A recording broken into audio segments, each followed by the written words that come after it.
பிரியமானவர்களே, இயேசு கிறிஸ்துவின் நாமத்தில் நான் உங்களை வாழ்த்துகிறேன். இந்த இடம் எப்படி இருக்கு பார்க்கிறதுக்கு? கடலுக்கு நடுவில் நின்று பேசுற மாதிரி இருக்குதா? அப்படிதான். இது ஆஸ்திரேலியாவில் அடலைட் பட்டணத்துல கடற்கரையில. அதுக்குள்ள ஜனங்கள் உள்ள வந்து கடலை பார்த்து ரசிக்கிறதற்கு ஒரு பாலம் மாதிரி அமைச்சிருக்கிறாங்க. அதனால கொஞ்சம் கடலுக்குள்ள வரலாம். இந்த இடத்துல இருந்து பார்க்கும்போது உள்ளுக்குள்ள கடலுக்கு கரையில இருந்து நம்ம பார்க்கிறோம். கொஞ்சம் உள்ள வந்து பார்த்தா கடல் எப்படி இருக்கும், இந்த அலைகள் எப்படி வருகிறது என்பதை பார்த்து ரசிக்கலாம். சரி, வாழ்க்கையில நிறைய அலைகள் வந்துகிட்டே தான் இருக்கு. துன்பத்துக்கு மேல துன்பம் அப்படின்னு நினைக்கிறீங்களா? அதாவது இந்த வருஷம் ஆண்டவர் வாக்கு கொடுத்தார்ல உங்களுக்கு, நான் வந்து உங்களை ஆசீர்வதிப்பேன்னு சொல்லி நம்ம ஆசீர்வாதத்தை ஜெபித்து பெற்றுக்கொள்ளணும். வேத புஸ்தகத்துல 90 சங்கீதம் 15ஆம் வசனத்துல மோசே என்ற தேவ மனிதருடைய ஜெபம், அந்த ஜெபத்துல ஒரு அழகான ஜெபத்தை செய்கிறார். ஆண்டவரே, நாங்கள் துன்பத்தை கண்ட வருஷங்களுக்கு சரியாய் எங்களை மகிழ்ச்சியாக்கும். நல்ல ஒரு ஜெபம் பாத்தீங்களா? ஆண்டவரே, நாங்க துன்பத்தை கண்டோம், நிறைய வனாந்தரத்துல எங்களை நடத்தினீர். வனாந்தர பாதை கொஞ்சம் கஷ்டமான பாதை தான். கடல் குறுக்கிட்டு வந்தது, ரொம்ப நெருக்கப்பட்டு பயந்துட்டோம். ஆனா அதுக்கு நடுவில் நடத்தினது உண்மைதான். மாறாவின் கசப்பை சந்தித்தோம், ஆனால் ஏலிமுக்குள்ளே நடத்தினது உண்மைதான். தண்ணீர் இல்லாமல்லாம் நாங்கள் நடந்தோம், எதிரிகளை எல்லாம் நாங்கள் பார்த்தோம், நிறைய துன்பத்தை கண்டு கடந்து வந்தோம். நாங்கள் துன்பத்தை கண்ட வருஷங்களுக்கு சரியாய் எங்களை மகிழ்ச்சியாக்கும். நல்ல ஒரு ஜெபம்.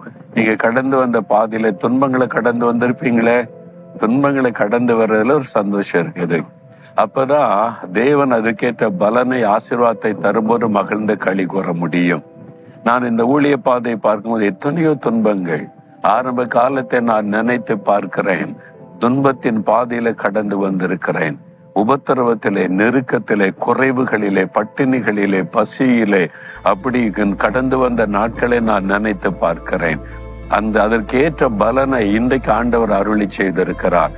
ஆரம்ப காலத்துல கண்ட துன்பங்கள், கஷ்டங்கள், நெருக்கங்கள் அதற்கேற்ற பலன்.